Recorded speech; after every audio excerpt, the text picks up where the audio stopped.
Mesdames, Messieurs, chers téléspectateurs d'Africa 24, bienvenue. Vous êtes de plus en plus nombreux à nous suivre un peu partout dans le monde. Merci de votre fidélité et de votre soutien. Aujourd'hui, nous recevons un invité qui nous vient de la République du Congo. Il est maître de conférence en droit public à l'Université de Reims. Il est avocat de son État et ancien ministre.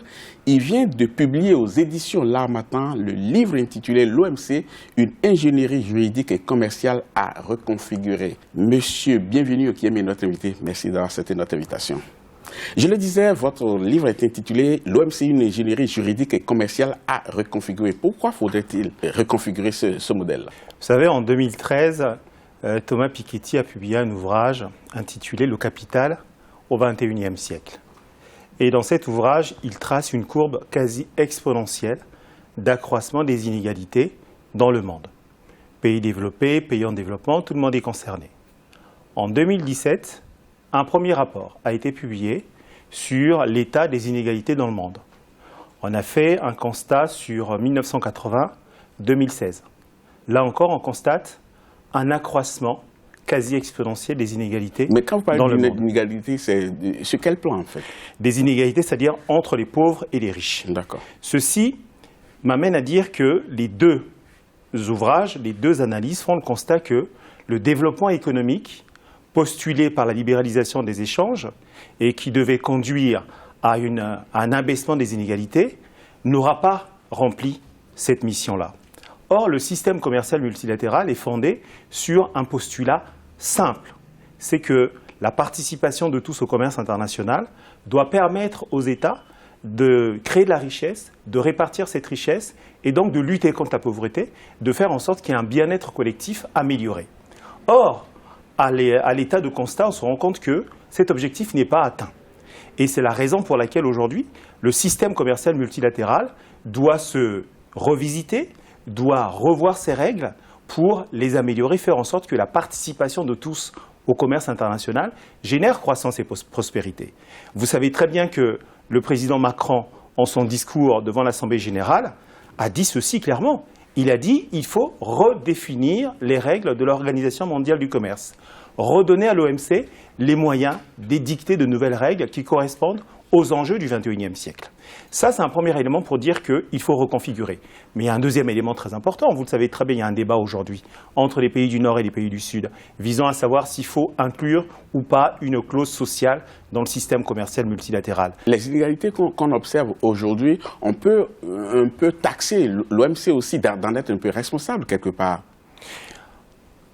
Non, on peut taxer l'OMC dans notre responsable dans le sens où à l'OMC, il n'existe pas un droit international de la concurrence. Cela n'existe pas.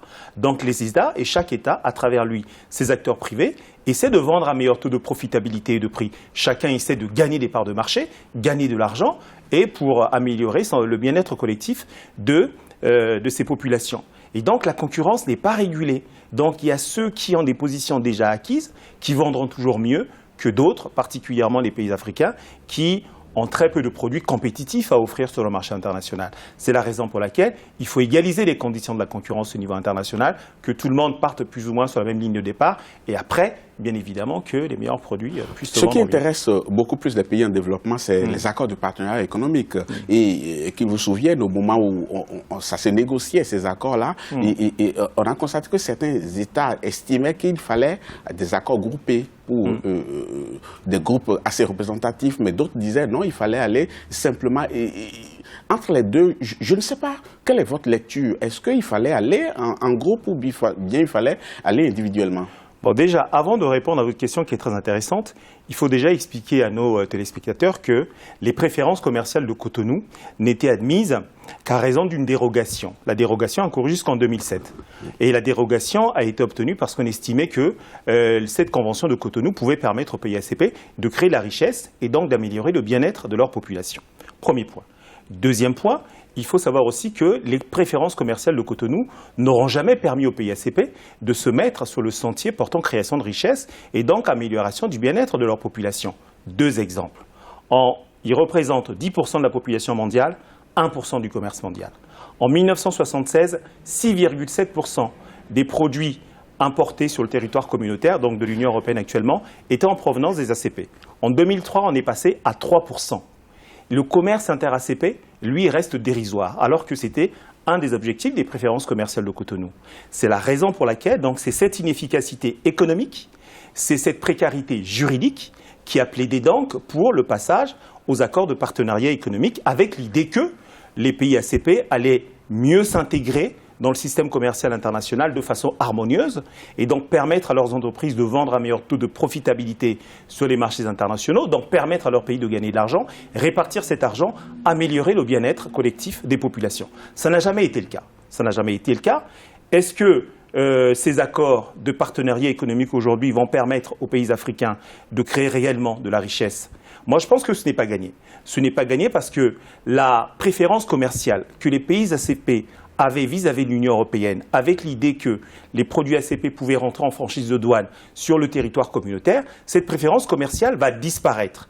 Donc cela va lester les politiques de sécurisation économique menées par les pays ACP. Et cela va créer de la tension parce que les marges de manœuvre budgétaires vont diminuer. Et donc, les marges de manœuvre diminuant, ils auront des difficultés à financer les secteurs clés, économie, éducation, santé, par exemple. C'est la raison pour laquelle, si vous me permettez, les pays ACP demandent des compensations pour passer aux accords de partenariat économique. Il y a comme une lueur d'espoir, puisque groupés, à ce moment-là, j'en reviens à votre question initiale, groupés à ce moment-là, je pense qu'ils pourront davantage faire pression et améliorer les conditions d'accession de leurs produits à cet ensemble communautaire qui sera créé, parce qu'il n'y aura plus de frontières entre ACP et Union européenne, ce sera une grande zone. Certains estiment quand même que, d'une manière ou d'une autre, les États africains n'ont rien à gagner avec ces accords-là, étant donné qu'ils produisent très peu ou presque pas. Parce qu'on a beau améliorer les règles, on ira vendre quoi? Les États africains iront vendre quoi sur le marché international? Les matières premières simplement? Il faut éviter d'avoir des certitudes en tout domaine. Il faut toujours s'interroger. Premièrement, il faut savoir que les règles du commerce international ont pour perspective réelle de permettre à chaque membre d'améliorer le bien-être collectif de ses populations. C'est la raison pour laquelle, au sein du système commercial multilatéral, vous avez une règle qu'on appelle la règle du traitement spécial et différencié en faveur des pays en développement. L'idée étant que la règle de droit international économique ne serait frappée de la même manière pays développés et pays en développement. C'est aussi la raison pour laquelle les pays en développement, donc les pays africains, auront eu beaucoup plus de temps pour s'accommoder aux règles du droit international économique. Alors que dans le même souffle, les pays occidentaux, les pays développés, étaient contraints de s'en tenir à leurs engagements de volontaires ressortissant des différents accords. Ça, c'est important. Et je vous prends un autre exemple. En 2017 est entré en vigueur un nouvel accord, l'accord sur la facilitation des échanges, où les engagements des pays en développement, donc des pays africains, ont été conditionnés par leur capacité à faire face aux exigences du dit accord. Ce qui m'amène à vous dire que si on analyse bien les règles portant organisation du commerce international, on se rend compte que tout au long de ce corpus juridique, il est des règles qui tiennent compte des différentiels de développement entre États membres, de la capacité des uns à vendre un meilleur taux de profitabilité ou de l'incapacité des autres à vendre un meilleur taux de profitabilité. Donc, il nous appartient de saisir ces règles, de profiter de ces opportunités qu'offre le droit international économique, donc le droit de l'Organisation mondiale du commerce, pour que nous ayons quelques places fortes. L'idée n'est pas de dire on n'a rien à vendre, non. L'idée est de se dire qu'est-ce qu'il y a à vendre sur le marché international, quelles sont nos dotations factorielles.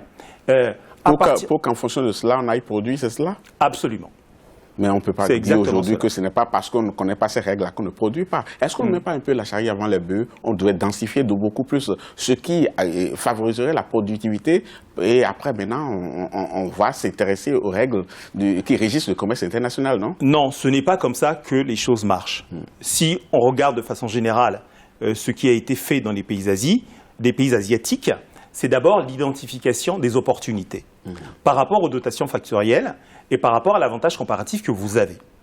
À partir de là, vous allez vous spécialiser sur tel ou tel secteur, là encore en fonction de vos dotations factorielles et en fonction de votre avantage comparatif pour proposer un produit à l'international. Bien évidemment que ce produit ne sera pas immédiatement compétitif. C'est la confrontation finalement avec les autres que les producteurs nationaux vont s'améliorer. Cela peut amener l'État aussi à prendre des règles protectrices au départ pour les protéger, pour leur permettre de faire face à la concurrence internationale et plus tard, de libéraliser le secteur pour qu'il se confronte à la concurrence internationale. C'est ce processus-là qu'il faut observer. Sauf que nous, non, nous on s'est spécialisé d'abord sur les matières premières. On a oublié que le commerce international offrait d'autres opportunités.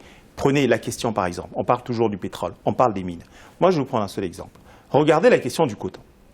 Aujourd'hui, le coton est produit en Afrique de l'Ouest et le coton africain est un coton de grande qualité comparé au coton qui est fabriqué en Asie ou aux États-Unis.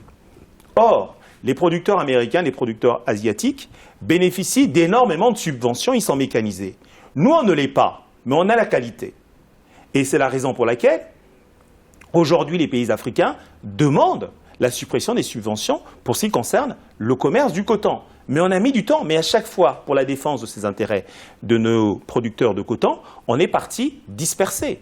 Chacun a fait valoir son discours, alors qu'il eût fallu que nous y allions tous ensemble avec un seul discours, avec une seule proposition. N'oubliez jamais une chose, c'est que, à l'Organisation mondiale du commerce, les pays en développement peuvent s'exprimer à l'égale condition des pays développés, des grands pays du commerce international, ce qui n'est pas le cas aux Nations Unies où il y a un droit de veto. Là-bas, à l'OMC, il n'y a pas de droit de veto.